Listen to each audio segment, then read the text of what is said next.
এখেত এগৰাকী গৰ্ভৱতী মহিলা বহুত কষ্টত আছে না আপুনি আছে এইটো প্ৰথমটো আপোনালোকৰ ঘৰ হ'ব আচলতে এইটো ঘৰ মই প্ৰথমতে এইকাৰণে বনাই লৈছো তেখেতে বহুত কষ্টত আছে কি কম এটা বেলেগ এটা পৰিস্থিতি শ্মশানৰ ওচৰত বাস কৰি আছে তেওঁ সোনকালে কিমান দিন হ'ল ঘৰৰ পৰা আঁতৰি থকা আজি দুসপ্তাহ ধৰি এনেকৈ আছে চিন্তা নকৰিব প্ৰথম আপোনাৰ ঘৰটো হৈ ল'ব তাৰপিছত আমি বেলেগ ঘৰ বনাই গৈ থাকিম দেই সুস্থ হৈ আছে এতিয়া মানুহবোৰ লাহে লাহে অসুস্থ হ'বলৈ ধৰিছে ভাল হ'ব মই এতিয়া লাহে লাহে ঘৰ বনাতো লাগি আছো আৰু আনফালে তেওঁলোককো যিমান পাৰো তেনেদৰে সাপোৰ্ট কৰিবলৈ চেষ্টা কৰিছো মুঠৰ ওপৰত এখন গাঁৱৰ মানুহক সুখী কৰি থৈ যাব লাগিছে ভাল লাগিছে না গাঁওখনৰ কাৰণে বহুত বহুত ধন্যবাদ আৰু তুমি বহুত কষ্ট কৰিছা তাই নিজে নেখাই হলো আমাক খোৱাবলৈ আনে প্ৰথম দিনাখনতে দৌৰি আছে আজি তাই অসুস্থ গায়ে আমি কাম কৰা জেগাত থিয় হৈ আছে চাওক মানুহ কেনেকুৱাতে মনৰ হয় আমাৰ ইয়াত বেৰ বন্ধা কাম চলি আছে আজিৰ পৰা মই কৈছো এফালৰ পৰা টিং লগাই লগাই আহি আছে এতিয়া এফালৰ পৰা বেৰ লগাই লগাই গৈ থাকিব আজি আৰু এটা ভাল লাগিছে মোৰ ঘৰখনৰ মানুহ আহিছে মানে আমাৰ ট্ৰাষ্টৰ মানুহ এয়া সাবিৰ ৰঞ্জিত দা ভতিজাক এয়া আমাৰ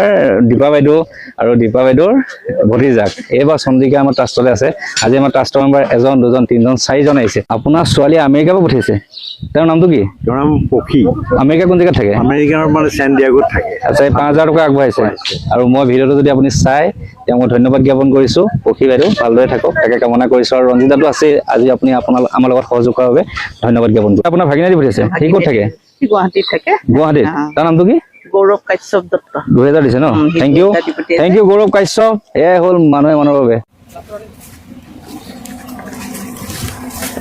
2 বান্ডেল টিং ডনেট কৰিছে আমাৰ পৰীক্ষিত দাস আৰু তেওঁৰ যিখিনি সহকৰ্মী এপিডিএছএলৰ ন তেওঁলোকে ডনেট কৰিছে ধন্যবাদ জ্ঞাপন কৰিলো আপোনাৰ এই মহানতাৰ বাবে লগতে 1 বান্ডেল টিং তেওঁৰ দোকানৰ ফালৰ পৰা দিছে শৰ্মা হাৰ্ডৱেৰ সকলোৱে তেওঁৰ তাৰ পৰাই কিনি আছে আৰু তেওঁৰ লগতে 1 বান্ডেল টিং ডনেট কৰিছে ধন্যবাদ শৰ্মা দা ভালে থাকক সদায় লগতে 2 বান্ডেল টিং আমি কিনি আনিছো 2 বান্ডেল টিং ডনেট কৰিছিল হাতীগাঁও দীপাংকৰ ৰয়মেধি গুৱাহাটীৰ পৰা ডনেট কৰিছে তেওঁকো ধন্যবাদ জ্ঞাপন কৰিলো দীপাংকৰ সদায় ভালে থাকক এনেদৰে আমাক সাপোৰ্ট কৰি যাব বুলি আশা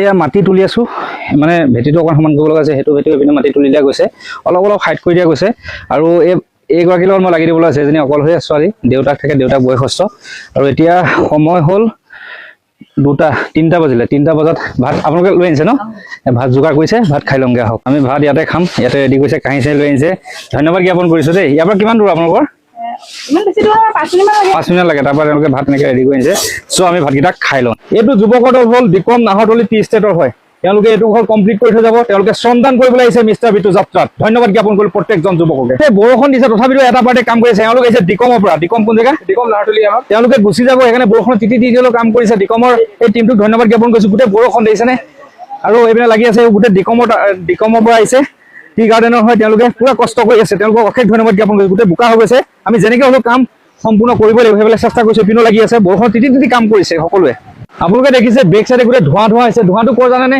ওচৰত য'ৰ শ্মশান আছে তাৰ পৰা ধোঁৱা আহিছে এনেকুৱা এটা পৰিস্থিতিত আমি সকলোৱে কাম কৰি আছো এই গাঁওখনৰ বাবে সকলোৱে মুখত মাস্ক দিছে গোন্ধ সহ্য কৰিব পৰা নাই এই গোন্ধটো বৰ বেলেগ গোন্ধ হয়নে একদম সকলোৱে মাস্ক মাৰিছে তথাপিতো কিন্তু কাম কৰিবলৈ এৰা নাই যোৱাকালি তেওঁলোকে বান্ধ দি থৈ গৈছিলে আজি আকৌ আনিছে আজি 37 মান ফুট আনিছে আৰু এনেকুৱা বহুত আহিছে ন জাতি বাইদেউ এই বৰষুণৰ কাটি মেলি আনিছে আপোনালোকে তেওঁলোকৰ কষ্ট চক ইয়াত সকলোৱে কষ্ট কৰিছে শিৱসাগৰবাসীক উদ্ধাৰ কৰিবলৈ গতিকে মানুহৰ বাবে যাত্ৰা যেন আজি বেলেগ হৈ পৰিছে প্ৰকৃত অৰ্থত আজি ব্যৱহাৰ হৈছে সকলোৰে বাবে এজন ব্যক্তি আহিছে তিয়ক জগদবা শ্যাম দা এটা বহুত ভাল খবৰ কৈছে কাইলৈ তেওঁ টিম লৈ আহিব আৰু এটা দমকল বহাই দিব ন আচ্ছা দমকল তেওঁ বহাই দিব এনেদৰে প্ৰত্যেকজনে যদি এটা দমকল বহাই 18 ঘৰ মানুহৰ কাৰণে পানীৰ কোনো সমস্যা নহব সকলো ওলাই আহক কোনোবাই দমকল দিয়ক কোনোবাই টয়লেটৰ কাম কৰক সকলোৱে এনেদৰে কাম কৰিবলৈ আগবাঢ়ি আহক যি জোন আহিছে সকলোৱে কেৱল 3 পাল লৈ আহিছে তেওঁলোকৰ 2 বান্ডেল টিং লৈ আহিছে 8 ফুটীয়া 25 mm এটা তোমালোকে গোটেই লগৰ কেইটামানে মিলি পেলাই দিছে ন 4জন আছে না ইয়াৰ আমগুৰি নে আচ্ছা গতিকে এনেদৰে সকলোৱে দি আছে বস্তু আৰু 3 পাতে যেন ভৰি যাওক প্ৰতিখন ঘৰ জিলিকি তোলক এইকেইজন যুৱকে মিষ্টাৰ বিটু টিমক ৰিলিফ দিবলৈ আহিছে ভাবিছক কেনেকুৱা মৰম থাকিবলৈ জাজিব আহিছে ন থেংক ইউ দেই দুইজনকে দিলো আমাক বাৰু ৰিলিফ নালাগে যি আনিছা এই গাঁওখনৰ মানুহকে দি থৈ যায় আমাক এই গাঁওখনৰ মানে চাই আছে যদি তেওঁলোকে দুৰ্ভোগত আছে আমাক কিন্তু লঘোৱা থাকিব দিয়া নাই আমাক কিন্তু ভালদৰে শুবলৈ নিদিয়াকৈ থকা নাই এইটো দেই ইয়াতে দি দিয়া হেলোজনটো লাগি আছে তাৰ উপৰি এতিয়া আমি ৱাৰিং কৰি আছো কিয়নো আমি ঘৰৰ ভিতৰখিনি কাম কৰিবলৈ হেলোজনৰ বহুত দিগদাৰ হয় কালি আমাৰ মিস্ত্ৰী এজন পৰিছেও গতিকে এইকেইজন ল'ৰা আহিছে তেওঁলোকে এতিয়া ৱাৰিং কৰিছে আৰু এইখিনি হ'ল লাইটৰ বাল্ব 10টা এনেকুৱা LED বাল্ব লৈ আনিছো গোটেই লাইনটো লগাব প্ৰতিটো ঘৰে ঘৰে লগাই গুচি যাম ভিতৰখিনি কাম কৰিব বাবে প্ৰব্লেমটো এইটো হয় যে এইটো এতিয়া ধৰি লওক বেৰখিনি লগাই দিলত ভিতৰটো পোহৰ হোৱা নাই এতিয়া আমাৰতো কাম কৰি আছে এইটো ঘৰৰ গোটেই বেৰ চেৰ লগাই গ'ল, ভিতৰৰ বেৰখিনি মানিব দিগদাৰ আছে, সেইকাৰণে আমি এনেকৈ গোটেই ঘৰে ঘৰে LED বাল্ব আকৌ লগাবলৈ ফাইনেলি প্ৰথমটো ঘৰৰ লুক চাওক। এইটো হ'ল প্ৰথমটো ঘৰ। এতিয়া ভিতৰলৈ আহক। এখন হ'ল দৰ্জা, এই দৰ্জাখন এতিয়া লগাম বাৰু আমি, কিন্তু ঘৰটো চাই লওক। আৰু এইটো হ'ল প্ৰথম ৰুমটো দেই, এইটো প্ৰথম ৰুমটো। আৰু গৃহস্থ সোমালেই ঘৰত, গৃহস্থ আছে। এতিয়া এইপিনে আহক, এইটো হ'ল ছেকেণ্ড ৰুমটো। এইপিনে পিছফালৰ দৰ্জাখন দিয়া গৈছে, এইটো হ'ল ছেকেণ্ড ৰুমটো। এই দুটা কোঠালি। এইটো ৰুমৰ চাইজ হ'ল 8x10 প্ৰত্যেকটো ৰুমৰ। বিচনাখন জুৰিব লাগে আৰু ধুনীয়াকৈ এখন বিচনা। এইপিনে ফেন চেন লাগিব। এইপিনে ধুনীয়াকৈ বেডৰুম টাইপৰ বনাই দিছোঁ। ভাল লাগিছে নাই? ভাল লাগিছে? এতিয়া সুখী?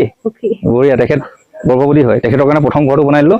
এতিয়া আমি বাকীকেইটাও বনাই আছোঁ। এইফালে বেৰৰ কাম কৰি আছে আৰু এইফালে বেৰ লগাই আছে। এনেদৰে তীব্ৰ গতিত কাম চলি আছে প্ৰতিটো ঘৰৰ। আনফালে প্ৰতিটো ঘৰতে এটা এটা লাইট লগাই দিলোঁ চব। এটা এফালৰ পৰা লগাই গৈছে প্ৰতিটো ঘৰতে, যিমান দূৰলৈ কাম কৰিছে চবতে লাইট লগাই দিয়া গ'ল। নতুনটো ঘৰ আকৌ বেৰ লগোৱা কাম আৰম্ভ কৰিছে। দয়াল, এইপিনে আমাৰ চেল্ফি বুলি মাতোঁ, সিহঁতি বহুত কষ্ট কৰিছে। মোৰ লগত থকা প্ৰতিটো ল'ৰাই বহুত কষ্ট কৰিছে। সিহঁতৰ পাৰিশ্ৰমিকটো ডাঙৰ কথা নহয়, ডেডিকেশ্যন। সেই ডেডিকেশ্যনটো বহুত ইম্পৰ্টেণ্ট। আৰু বিভিন্নজন আহি আছে শ্ৰমদান কৰিবলৈ। অহাকালিলৈ ডিব্ৰুগড়ৰ পৰা আহিম বুলি কৈছে, আজিতো আহিলে ডিব্ৰুগড়ৰ পৰা। তেওঁলোক বেছিতে নৰলৈ গুচি গ'লগৈ, কিন্তু মই অনুৰোধ জনাইছোঁ যোনে শ্ৰমদান কৰিবলৈ আহে সম্পূৰ্ণ দিনটো সন্মুখত লৈ আনিব। কাৰণ তেতিয়া আমাৰ ল'ৰাকেইটা অলপ ৰেষ্ট পাব ন। দিনে ৰাতিয়ে কাম কৰি থকাটো ইমান সহজ নহয় যোনে কাম কৰে, কিন্তু ইহঁতৰ এক মানৱীয়তা অন্তৰ থকাৰ বাবে পইচাটোতকৈ ডাঙৰ কথা, সিহঁতি ডেডিকেশ্যন দি আছে। ইলেক্ট্ৰিকৰ কামখিনি ল'ৰাটোৱে আহি কৰি গ'লে। আৰু লগা লগ আহি যাবা আকৌ, তোমাৰ ঘৰ ওচৰতহে? বঢ়িয়া, ধন্যবাদ জনালোঁ দেই। আৰু লগতেতো এইসকল থাকেই, ৰাতিলৈকে থাকে। ইয়াক থৈ আহাগে যোৱা, আপুনি শুৱকগে। আপুনি কাইলৈ পৰা ধুনীয়া ঘৰত হ'ব নিজৰ ঘৰত দেই। দৰ্জাখন লগাবলৈ আছে, হৈ যাব।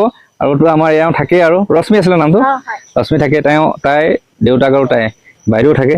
এইখনতে আমাৰ খোৱা বোৱা হয়, ইয়াতে বহা হয়, সকলো এনেদৰে চলি আছে আমাৰ। এখন শেষ হৈ যাবলৈ ধৰা গাঁও, শেষ হৈ যোৱা গাঁও, লাইন লাইনকৈ ঘৰ বনি গৈ আছে। যদিও বেৰ লগোৱা নাই, প্ৰতিটো ঘৰতে লাইট জ্বলি গৈ আছে। কমপ্লিট কৰিবলৈ গৈ আছোঁ আমি। এটা ডাঙৰ এটা আচলতে প্ৰত্যাহ্বান। এইখন গাঁৱেই নহয়, এনেদৰে এখন এখন গাঁও আমি বনাই গৈ থাকিম। যিমান মাহ লাগে মই থাকি যাম। কিন্তু মই অনুৰোধ জনাইছোঁ যে আমাৰ গোলাঘাটৰ যদি কোনোবাই আমাৰ আশ্ৰমখনত এবাৰ খবৰ ল'ব, তাত কাৰণ 10জনকৈ দৃষ্টিহীন মানুহ আছে।